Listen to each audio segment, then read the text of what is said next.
अहंकार में तीन गए, धन वैभव और वंश, ना मानो तो देख लो पांडव कौरव और कंस। नमस्कार, आपका फिर से स्वागत है हमारे यूट्यूब चैनल पर।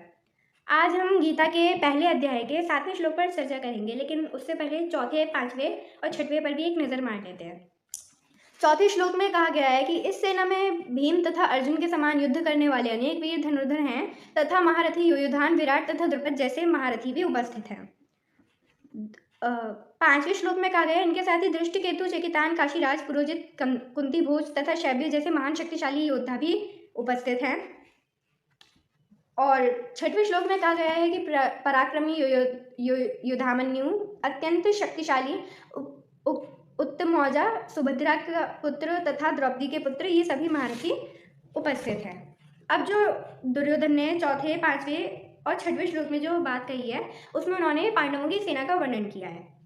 वो इसलिए उन्होंने कहा था जिससे कि क्योंकि उन्हें शुरू से ही लग रहा था, क्योंकि अर्जुन भी उनका प्रिय शिष्य था द्रोणाचार्य का, तो उन्हें कहीं ना कहीं ये लग रहा था कि कहीं ऐसा ना हो कि गुरुदेव बाजी पलट लें, उनकी तरफ चले जाएं, या फिर वो हमारा बस ऊपरी मन से साथ दे रहे हैं, अपनी पूरी शक्ति से हमारा साथ नहीं दे रहे हैं। तो इसलिए उन्होंने प्रभाव डालने की कोशिश की, ये देखने की कोशिश की कि क्या सच में वो उनकी तरफ हैं, लेकिन उनके गुरुदेव पर कोई प्रभाव नहीं पड़ा। तो इसलिए उन्होंने 7वें श्लोक में ये कहा था, अस्माकं तो विशिष्टा ये तन्निबोध द्विजोत्तम नायका मम सैन्य से संज्ञार्थम तान ब्रवीमि ते।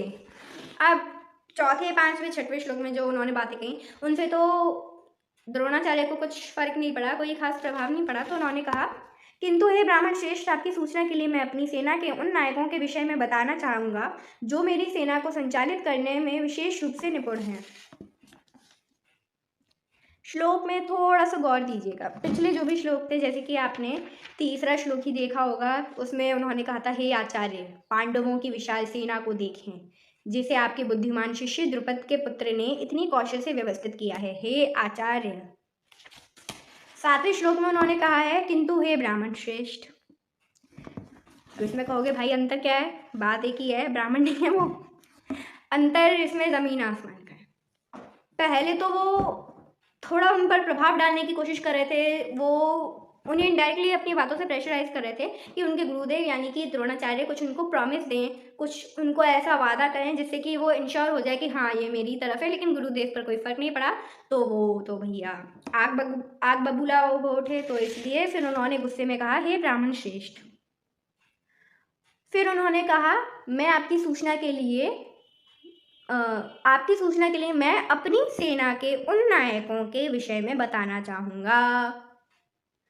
अपनी सेना के, तो देखो ये जो उन्होंने कथन कहा था दुर्योधन ने, इसके आलोक में कुछ सेंसेस निकल रहे हैं, कुछ मीन्स निकल रहे हैं जो वो इनडायरेक्टली अपने गुरुदेव को कह रहे थे। जैसे कि पहले इसमें निकल रहा है कि वो अपने गुरुदेव को बताना चाह रहे हैं कि जो मेरी सेना है वो मेरे इशारे पर काम करती है, वो मेरी कमांडिंग पर काम करती है, और मैं आपसे ज़्यादा अच्छा कमांडर हूँ, मैं आपसे ज़्यादा कैपेबल हूँ।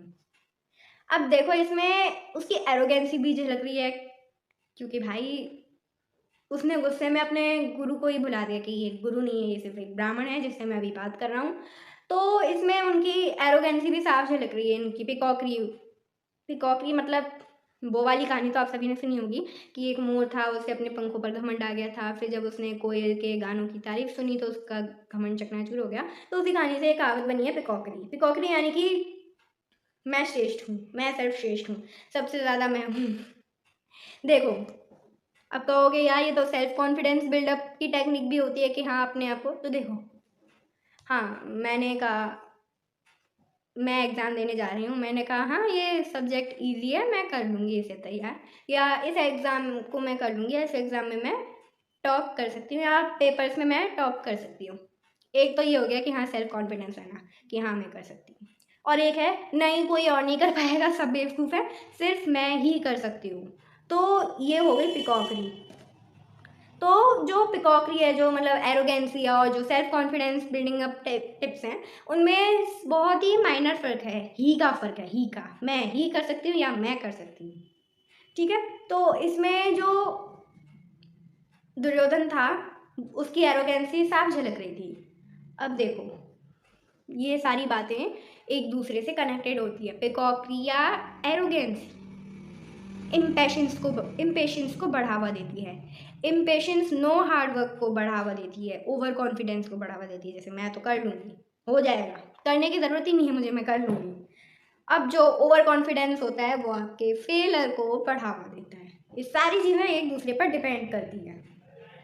तो इसलिए बड़े बुजुर्ग भी ये कहते हैं कि चाहे आप कितने भी बड़े हो जाए, अगर आपसे जो उम्र के छोटे हैं उनके पास कोई शिक्षा है तो उसे ले लेना चाहिए, ताकि आप में जो पिकॉकरी का भाव है या जो घमंड का भाव है वो जागृत ना हो पाए, क्योंकि ये सारी चीज़ें एक दूसरे पर डिपेंड करती हैं, डायरेक्टली सब जाके लिंक होती है फेलियर से। अब मैं आपको कुछ एग्जाम्पल देना चाहती हूँ। जैसे एक के पॉप ग्रुप था, चलो इससे पहले हम ये देखते हैं कि आप एक चीज़ बताइए कि अगर मान लो मेरी एक टीम है, मैं उसमें काम कर रही हूँ और मान लो मैं उसकी लीडर भी हूँ। अब मेरे में पिकॉकरी हो गई तो क्या मैं टीम वर्क कर पाऊँगी? बिल्कुल नहीं। इसी तरीके से था कि जब उन्होंने अपने गुरु को भी अपमानित कर लिया, वो लॉर्डलीनेस जो होती है, लॉर्डलीनेस वो उनके अंदर आ गई थी। तो क्या है, मैंने कहा था कि सारी चीज़ें एक दूसरे से कनेक्ट होती है, तो लॉर्डलीनेस जो थी वो डायरेक्टली टीम वर्क को अफेक्ट करती है, यानी कि फिर नो टीम वर्क होता है। अब जो टीम वर्क है उसके ऊपर जेफ बेजोस अमेज़ॉन के मालिक ने भी एक बहुत ही अच्छी बात कही है कि चाहे आप में कितना भी टैलेंट है, चाहे आपकी स्ट्रेटेजी कितनी भी कमाल की है, लेकिन आप हमेशा उस व्यक्ति से पीछे ही रहोगे जो टीम वर्क में अच्छा काम कर रहा है। अगर आप अकेले काम करो, आपकी स्ट्रेटेजी कितनी भी कमाल की है, फिर भी आप उस व्यक्ति से हमेशा पीछे रहोगे जो टीम वर्क में अच्छा काम कर रहा है, जो अच्छा टीम वर्क कर लेता है, जो अच्छी लीडरशिप कर लेता है टीम वर्क में। क्यों भाई, यही सोच रहे होंगे ना। तो अब ये जो टीम वर्क था इसके मैं कुछ एग्जांपल्स देती हूँ। जैसे कि के पॉप को सभी जानते होंगे, के पॉप का एक ग्रुप है ब्रेव गर्ल्स, फिलहाल में था, कुछ सालों पहले नहीं, पिछले साल तक था वो। उसमें क्या था, 16 मेंबर्स थे, लेकिन आजकल उसके 4 मेंबर्स बचे हैं सिर्फ। और अब वो ग्रुप कुछ महीनों बाद या कुछ दिनों बाद डिसबैंड होने जा रहा है। क्यों? क्योंकि उसमें सारे मेंबर्स छोड़ के चले गए थे सोलो लिस्ट में, इसलिए वो ग्रुप डिसबैंड हो रहा है। एक और ग्रुप था स्पाइस गर्ल्स, वो के पॉप ग्रुप तो नहीं था, शायद एक अमेरिकन पॉप ग्रुप था, लेकिन वो भी काफ़ी पॉपुलर ग्रुप था उस टाइम का। मतलब ये पहले का ग्रुप था, इस समय का तो नहीं है। ब्रेव गर्ल्स इसी टाइम का था। स्पाइस गर्ल्स में 5 मेंबर्स थे, लेकिन उनका भी ग्रुप टूट गया। वही तो ब्रेव गर्ल्स में आपने एक बात देखी होगी, उसमें टीम वर्क नहीं था, इसलिए वो ग्रुप नहीं चला। तो अब जो आपकी एरोगेंसी है, जो आपकी पिकॉकरी है, जो आपका घमंड है, उसको बंद करने के लिए, उसको ख़त्म करने के लिए सिर्फ एक चीज़ चाहिए होती है, वो होती है लर्निंग। मतलब अगर आप में सीखने की कोई चीज़ सीखने की, चाहे वो किसी से भी सीखो, उस चीज़ को सीखने की अगर आप में प्यास है, अगर आप उस चीज़ को सीखना चाहते हो, तो आप में जो एरोगेंसी होती है वो कभी जागृत नहीं होती है। और no arrogance so no failure. अब जैसे एक एग्जांपल देती हूँ, जैसे कुआं है, उसमें आपने देखा होगा कि जो औरतें होती हैं वो जो रस्सी बंधी होती है उससे अपनी बाल्टी को डालते हैं, फिर पानी निकालते हैं, मटके में भरते हैं, ले जाते हैं अपने घरों पर। गांव में देखा होगा। तो ऐसी एग्जांपल क्या है कि कुएं में उतरने वाली जो बाल्टी होती है, अगर वो झुकती रही है तो वो अपने अंदर पानी भी भरकर बाहर नहीं निकाल पाती है। तो यही रूल कुछ ज़िंदगी में भी लागू होता है कि जो झुकता है वो ही प्राप्त करता है। लर्निंग के लिए हमें झुकना भी होता है अपने टीचर्स के सामने, जो हमें पढ़ा रहे हैं उस वक्त, जो हमें वो स्किल हमें प्रोवाइड करा रहे हैं।